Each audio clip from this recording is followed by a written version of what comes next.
Hello and welcome to the Haaretz Podcast. I'm Alison Kaplan-Summer in Tel Aviv.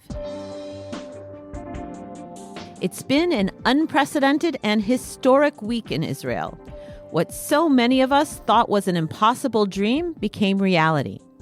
All of Israel's remaining 20 hostages in Gaza, held by Hamas, returned home on Monday in the implementation of the first stage of the deal imposed by U.S. President Donald Trump on Israel and Hamas to end the war.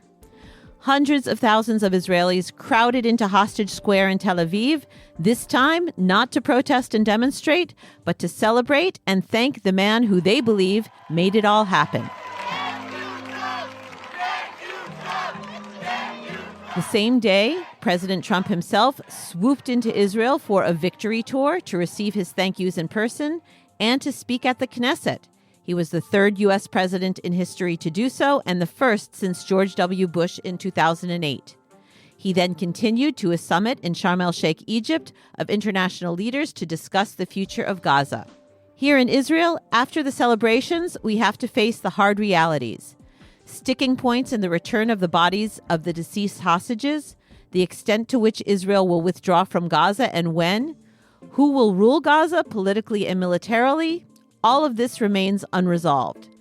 President Trump believes that peace can hold long-term by his force of will, but can it really? Here to answer those questions, talk about all of this with me, is Haaretz senior security analyst Amos Harel. Our conversation is coming up.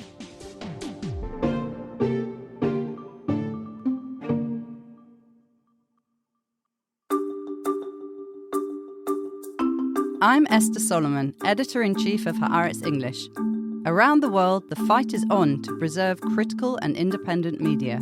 Haaretz, Israel's oldest newspaper, upholds its long tradition of accurate, committed, and incisive journalism, refusing to bend its reporting to pressure from any government or leader. A digital subscription to Haaretz gives you up-to-the-minute news and analysis in English from journalists who live Israel's reality and are committed to covering the Middle East and its global repercussions. At the same time, your subscription supports the cause of a free press that holds the powerful to account in Israel and around the world. I invite you to become a subscriber to Haaretz now.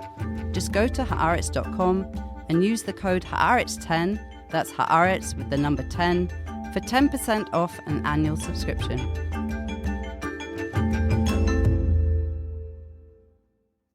Amos Harel, welcome to the podcast. Hi, Alison. Thanks for inviting me. We've had an exhilarating and exhausting past 72 hours, the return of the living hostages, their moving reunions with their families.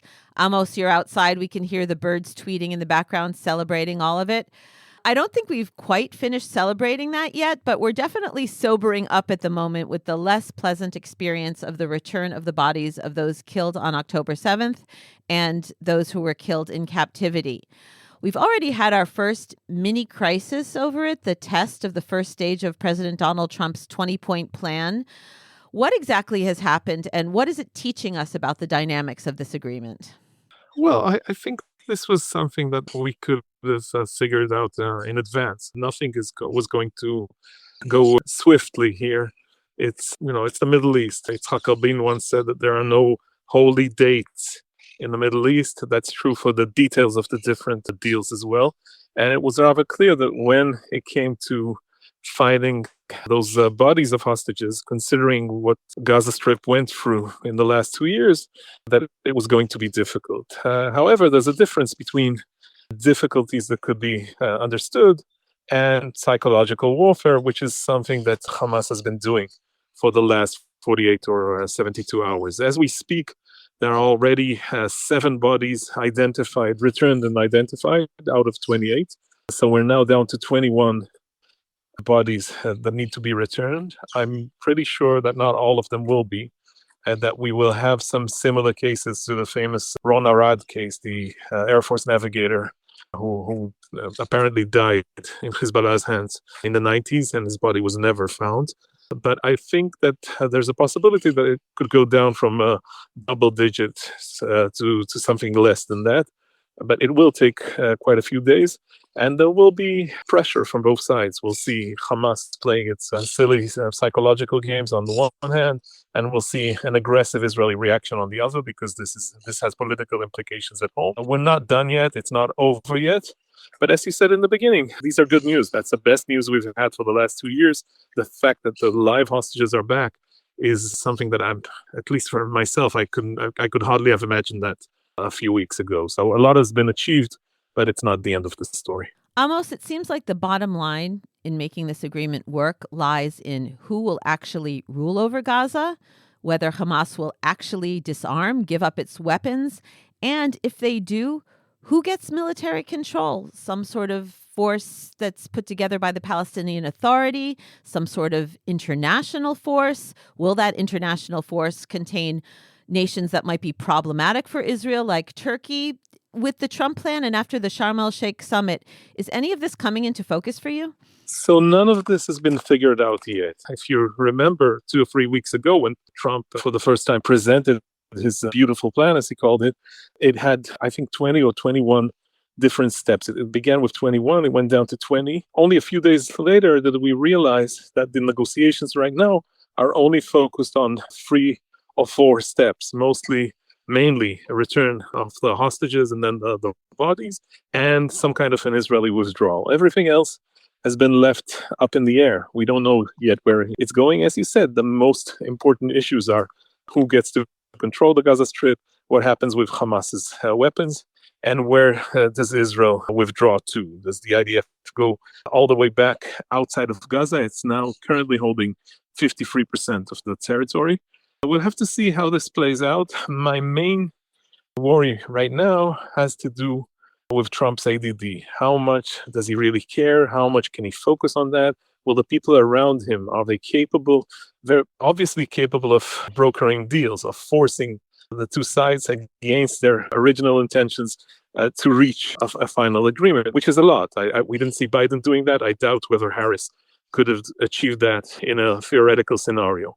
And yet, figuring out all the details is going to be extremely hard because, as you see, Hamas is already making its intentions clear. They're part of in their view, they're part of the solution. They're not going anywhere. They do not intend to dismantle their weapons. And it's going to be very, very hard to force them to do all that. We've seen in recent days how they actually dismantle other clans and other factions in Gaza from their weapons, how they execute people who they blame for being collaborators with Israel and so on. So Hamas, at least their intention is to remain here and by any means necessary. So this is, we saw Trump, I think, last night saying that he's going to solve that and that if necessary, we, meaning the Americans, will deal with them.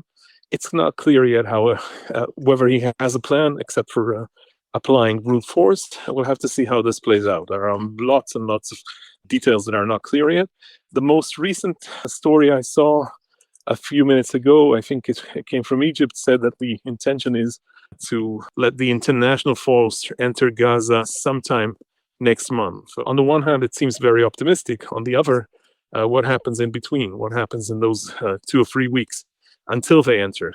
Don't Hamas regain control of most of the Strip by then? This is a very, very volatile territory. We'll have to see how this plays out. Nothing is really clear yet. I mean, we say international forces, but do you see, first of all, this government, but even how the military establishment will view having soldiers from places like the Gulf, from places like Turkey in the Gaza Strip? I think one thing we have to understand after the last 2 weeks is that it's not up to us. It's Trump making the decisions. And in spite of what Netanyahu was trying to say, that it was his decision to reach a deal, that it was his achievement and so on, it's pretty clear that this is not what happened. It was actually Trump who forced his hand and applied a lot of pressure on Netanyahu in order for the deal to be signed. And it's Trump who would dictate the details. We'll have to see whether these forces actually volunteered to come. We've seen the Indonesian president announcing that his soldiers are willing to arrive in Gaza. Perhaps they don't know exactly where Gaza is and what it's like right now. We'll have to see if the Saudis or the Gulf states are involved. But I agree with you. It's going to be very, very complicated for the IDF to handle. It's one thing to strike Hamas as it controls the Strip. And it's another matter completely to try and hit back if Hamas attacks, or if Hamas begins to build up its military force again as foreign soldiers are inside the Gaza Strip. It's going to be extremely hard to do. It's a steep climb uphill. But again, we've seen the president involved. We know that he wants this to succeed. A lot of this depends on the goodwill of the different Arab and Muslim states. It's clear that the Turks want to have some influence of their own. I would watch the Saudis and the Emiratis, how they react, how they behave, how willing they are to risk their soldiers' lives and so on. Once they're here, it may get better. But right now, there's a danger of friction with the IDF. And also, we've seen Hamas, we've seen forces in Lebanon in the past threaten and intimidate foreign forces, whether it was 82, 83, after the first Lebanon war, or whether it was the unhappy story of UNIFIL in 2000. We'll have to see how this plays out, but there are very, very massive and major obstacles before this plan would be defined as a success. It's already a success, the fact that it brought the hostages back, but it's just step one out of quite a few steps to be dealt with. Looking at humanitarian aid, which obviously the world is very concerned about, rehabilitating the population of Gaza and the infrastructure of Gaza, we've heard reports that the Gaza Humanitarian Foundation will be no more, and the aid will come in via the conventional channels of the UN and other aid agencies. How tight a grip do you think that Israel will keep on the amount of aid flowing into the Strip? And beyond, food and medicine and strictly humanitarian aid, how much do you think it's going to allow in that's going to be able to rebuild Gaza, the kind of major heavy supplies that are going to need to go in order to start that kind of reconstruction? Regarding the GHF, personally, I'm not going to weep over that. I think it wasn't a big success. I think that the Israeli government misled itself or the international community by promising that this would, on the one hand, provide enough food for the population in Gaza, and on the other, prevent Hamas from maintaining its strength. This has been a failure. It's true that a lot of mouths were fed, a lot of people were helped by the GHF, but also there was a huge damage and a huge amount of deaths and chaos around this. It was never meant to be. Remember the promises. Smotrich saying, I think tweeting late May of this year, remember the date because this is the date we begin defeating Hamas. None of this actually materialized. So the end for GHF apparently is not the end of the world, or not the end for Gaza as far as I'm concerned. Regarding humanitarian aid, I think Israel has lost control of that. We may have demands in order to prevent smuggling of weapons through the aid convoys and so on. The Americans might listen to that. Maybe the Egyptians do not want failures to repeat themselves, and will try to avoid the same kind of problems we've had before in the last 20 years regarding weapon smuggling. But other than that, Israel cannot maintain control of the aid coming in. It's rather clear. The agreement right now says 600 trucks a day. There's a lot that needs to recover, of course, in the Gaza Strip. People are really, really hurting and hoping for foreign assistance and so on. It's the beginning, but I think that Israel quite shortly would see that we don't have control of that. That in spite of our demands, our security demands and so on, the tide has changed. The trend is elsewhere. And there's not much we can do about this. I don't think that, for instance, the Americans would be too concerned about what kind of stuff enters Gaza right now. Then again, the main issue for me is what kind of regime or what kind of agreement deals with the daily details of life in Gaza. Would there be somebody in control, somebody holding weapons, somebody making sure that Hamas or other militants do not shoot at Israel? That's the top priority. Other stuff would take a long time. I think it will be 5, 10, and maybe more years until the damage that has been done during those 2 years of fighting would be corrected. You have to be there to believe, but being there quite a few times, the destruction is something that's hard to even explain. In spite of what you see on TV, it's even worse than that. Do you have a prediction as to when international journalists are going to be allowed into the Strip by Israeli authorities so that the world will really see for itself what the situation is there? I think it's not up to Israel. Again, I think that Israel may try to obstruct this, may try to slow it down, but Rafah would be open at one point or another, and you'll see all kinds of arrangements, international journalists being smuggled with the aid groups, infiltrating the Strip, even if Israel doesn't want this to happen, all kinds of broadcasts. At one point or another, Aman Pool, somebody like her, will be standing on the rubble in Gaza and explaining that Israel has is to be blamed for that damage. I don't think that Israel can prevent that from happening. Maybe it can delay that a little bit, but the damage is there, and the world's reaction would be massive. There's another question whether the international community or the West specifically would still be engaged and involved in the long run if the bloodshed ends. If it's only about destruction and bodies under the rubble and so on, would it create the same kind of anti-Israel sentiment as massive as it was in recent months? I don't know yet. And yet I think that for the first few days, we will see major broadcasting organizations all over the place, and this would not be something that the Israeli Hezbollah machine can deal with. It's too big to handle. Amos, up till now, we've talked about our uncertain future, but now allow the luxury of looking back over the past few days. Stepping back to look at what happened during this lightning-fast Trump visit, what did you learn from the U.S. president's speech and appearance in the Knesset, if anything?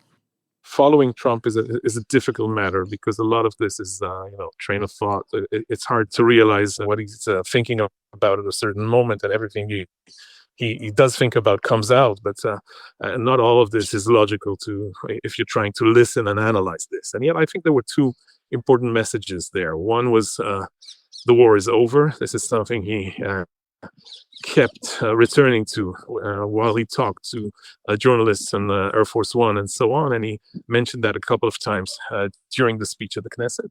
The second was, you guys won. So, relax a little bit, enjoy your victory as much as you can, and figure out what to do with Gaza and with your lives in the day after, because this war is not going to be resumed anytime soon, in spite of what Netanyahu and others are claiming. That was a clear message as well.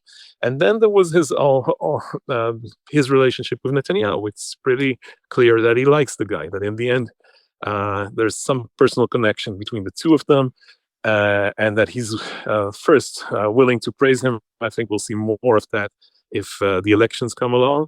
And also that he was, not too surprisingly, he was willing to engage in Israeli politics, to actually try and influence President Herzog for a pardon for Netanyahu and so on. You could see how Speaker Ohana was very enthusiastic about that, clapping his hands and so on. This was Trump being Trump, but Trump on his way back on Air Force One told journalists that this was pre-planned, and Netanyahu actually asked him to do that. So this is amazing. Again, this is a different era we're living in. It's very different than anything we've known before, and it would help Netanyahu. I don't know if it would help him with Herzog and the pardon. It will help him with some right-wing voters. It's also important for Israel. Forget about Netanyahu for a minute. The fact that the world's strongest leader speaks at the Knesset and is so pro-Israeli, even if you don't like Netanyahu and you don't like Trump, this is something that we need to understand and figure out the implications. I think when the Saudis are listening to this, when the Egyptians are, when the Palestinians are, they're not happy about that, but they're aware of how strong Israel is with Trump's back. One could also say this is too much. Look at what we're doing to our relationship with the Democratic Party. How did Trump treat Biden and Obama while he spoke, and what kind of applause he got from the Likud members as he spoke. In the long run, this could be problematic. But right now, Israel has Trump's back, and that's the most important message, along with the war is over. And the Attorney General and President of the Supreme Court were not invited to the session, so we didn't have to see in real time their reaction to Trump calling for a pardon for Netanyahu. I somehow suspect that it's better for them not to have been there when it happened. But of course, this is the new Likud. This is the Trump era and how it affects everything. But Netanyahu, there's no sense of shame about anything anymore. And look at the message right now. Netanyahu's crowd has been complaining and whining for the last 2 days that he's not getting enough respect and not enough thank yous for bringing the hostages back. Well, there's a simple reason for that. One is that he never took responsibility to what has happened, never said, I'm sorry. And the second one is that it was not thanks to Netanyahu. It was because Trump finally pulled weight and forced Netanyahu's hand. This is what happened. But again, we're being marketed a very different version of the truth. Look at the latest statements from Eitan Mor, one of the hostages who came back 2 days ago. His family claiming now that he spoke to Izzadin al-Haddad, a leader of Hamas in Gaza, who told him that he, thanks to the fact that his family did not make a fuss and did not complain, he would be released first. In fact, he was released in the last group. But in that kind of discussion or debate, the truth doesn't matter anymore. It's as long as you sell a story, people are willing to believe that. I think that's only an introduction to the year a year before the election, what we're going to go through once the war is over. Almost for a moment, it looked like some real historic breakthroughs were at hand. It was announced for an hour. Yeah, exactly an hour. It was announced that Netanyahu would be at the regional summit in Sharm el-Sheikh, that Indonesia's president was going to make his first visit to Israel, but that was all premature. Like you said, it lasted an hour. Both plans quickly unraveled and got dialed back. Netanyahu didn't go to the summit. The Indonesian president didn't show up. So do we have a sense of what exactly happened there, why it all played out that way? I think yes, by now. And it's interesting because it tells you something about the future. What happened was that there were leaks within an hour or so. One, a leak to Amit Segar and Channel 12 that the Indonesian president is about to arrive here on his way to the summit. The second one was that Trump actually forced Sisi's hand to invite Netanyahu, and Netanyahu was considering to go. And then Netanyahu gave the excuse that it was too close to Simchat Torah, and so he couldn't go to Sinai and back. That was an excuse, of course. Regarding the Indonesian, it's quite clear. They're not happy about this being published in advance, and this is why he refused to come. And regarding the summit, it actually had to do with the response of other parties. Both Erdogan from Turkey and the Iraqi president threatened not to arrive if Netanyahu actually did come. They did not want to be seen or filmed with Netanyahu so briefly after the war and the devastation and destruction in Gaza. But then again, it's not the end of the world. It does those two bits of news, although they didn't materialize in the end, do signal where this is heading. Trump is going to push forward. He's hoping that the Indonesian president would at some point sign a normalization deal with Israel. He's assuming that Israel would be part of his bigger plan for the region, and he's going to apply, again, a lot of pressure on Netanyahu in order for this to happen. The question remains how much he'd stick to that, how much details can he deal with in the long run. Would the current administration succeed with all those plans? But it's quite an ambitious goal, and he's pushing forward. It's not as if he's given up on this yet. We'll see how things play out in a month's time. But right now, it's quite clear that the president is very, very ambitious about the future here, and that he's going to use all the pressure he can apply on Netanyahu in order for things to happen. Yeah, I'll quote our colleague Yossi Verder in his latest column. He said that Trump may be a destructive president in the United States and changing the country for the worse, but in the Middle East, he remains efficient and useful. His bulldozing, business-like approach works. There's no doubt he's deeply committed to expanding the Abraham Accords and the agreements, as you said, between Israel and Muslim countries like Indonesia and Saudi Arabia. And Yossi says there's no doubt that he won't back down from this during the 3 years he has left in office. This is excellent news for Israel because it entails that the war in Gaza will not restart.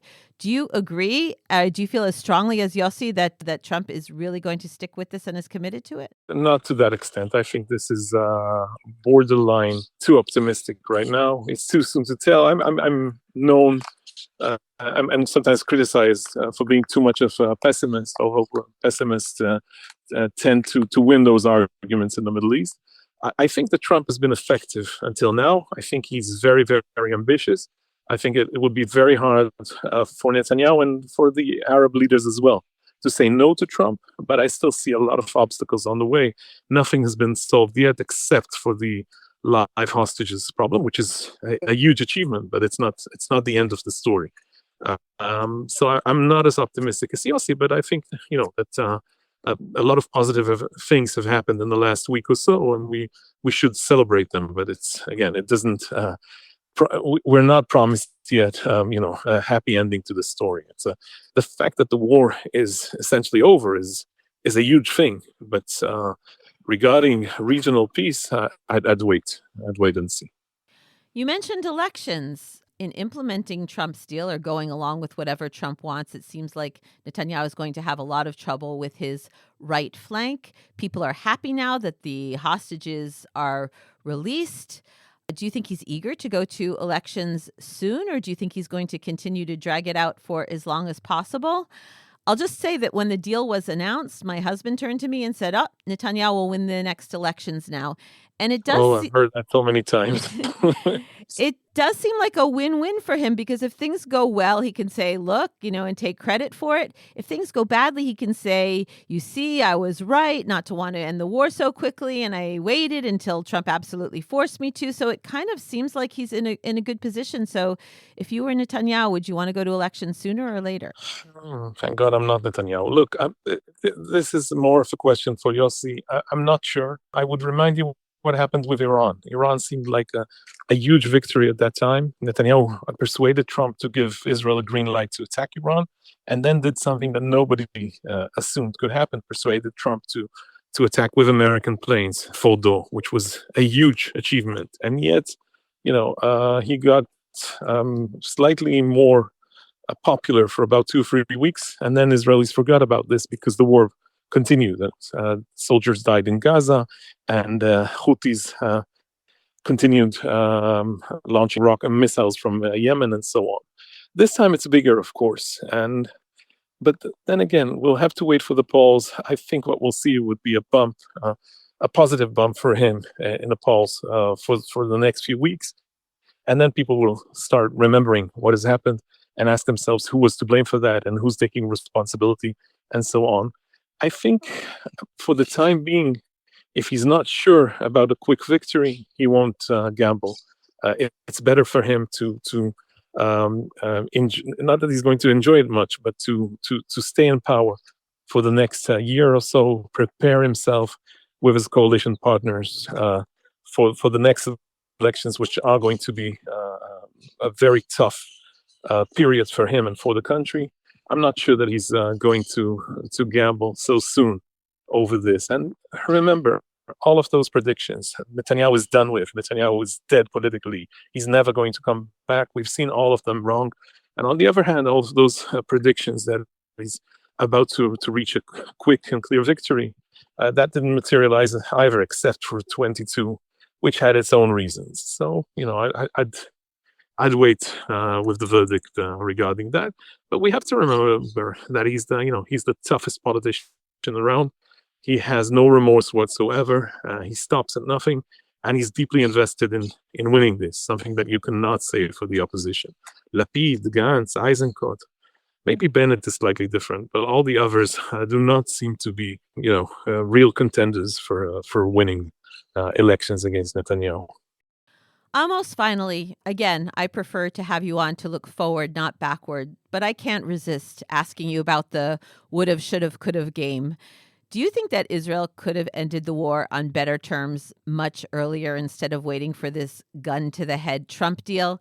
And my follow-up is in your ongoing debate with our editor-in-chief, Aluf Ben, as to whether Bibi is some master poker player or a seat-of-the-pants, improviser.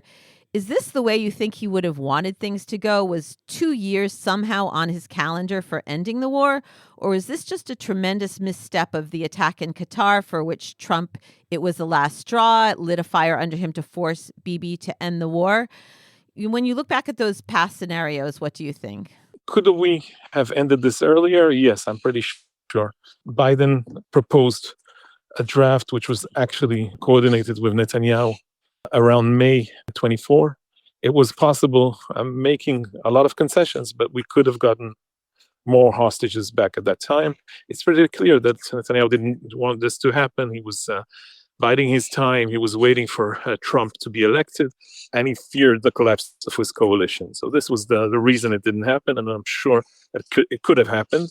And what we would have gained is, of course, the lives of many soldiers that were lost since then, the lives of quite a few hostages who were killed by Hamas during that time. And also, perhaps Israel's international situation wouldn't have been that difficult. I don't think that we could have gotten this with less concessions. The demands were there. It wouldn't have improved our situation in the negotiations themselves, but the end result could have come earlier, and that's extremely important, of course, and a lot of time has been wasted. And your second question is deeply connected to that. I continue to think that he's a very smart politician and statesman, Netanyahu. He has more experience than anybody else, but I don't think it's pre-planned. I don't think that he's such a genius.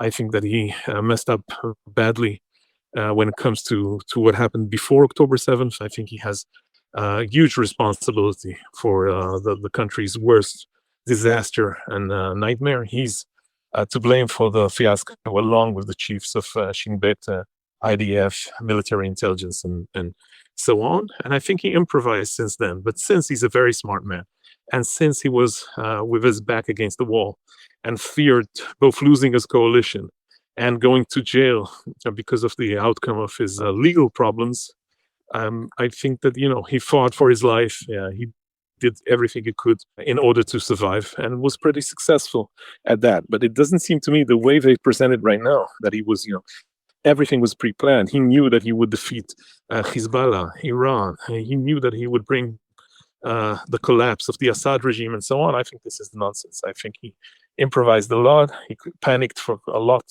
of this time. And he succeeded in the end because he was willing to do a lot of stuff that Arab people were not willing in order to survive politically. But is this a great victory for Israel? We've corrected some of the damage, repaired some of the damage. Our standing in the region may have improved when you compare that to October 7th. I think our enemies, our neighbors know that we're stronger than we seemed at that point. But I can't describe this as a huge victory for Israel, considering everything that has happened. And I think that a lot of the radicals and a lot of the dangerous actors in the region have taken note of our weakness as well. It's true. They know now that dealing with Israel, provoking Israel like Hamas did, has a price to it. And yet I think they can't help thinking that if their plans would be prepared in a better way, they can actually defeat Israel. Amos Harel, as always, thank you so much for coming on the podcast and sharing your analysis with us. Thank you.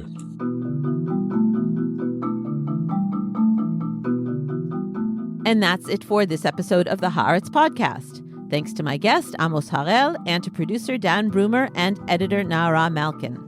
If you'd like to continue to listen to our podcast and make sure you never miss an episode, please subscribe to us on Apple, Spotify, or wherever you get your podcasts. And don't forget, if you're so inclined, leave us a 5-star rating, and that way more people can find us. And to keep up with all the latest news on Israel, the Middle East, and the Jewish world, don't forget to subscribe to and follow Haaretz.com. I'm Alison Kaplan-Summer, and until next time, shalom from Tel Aviv.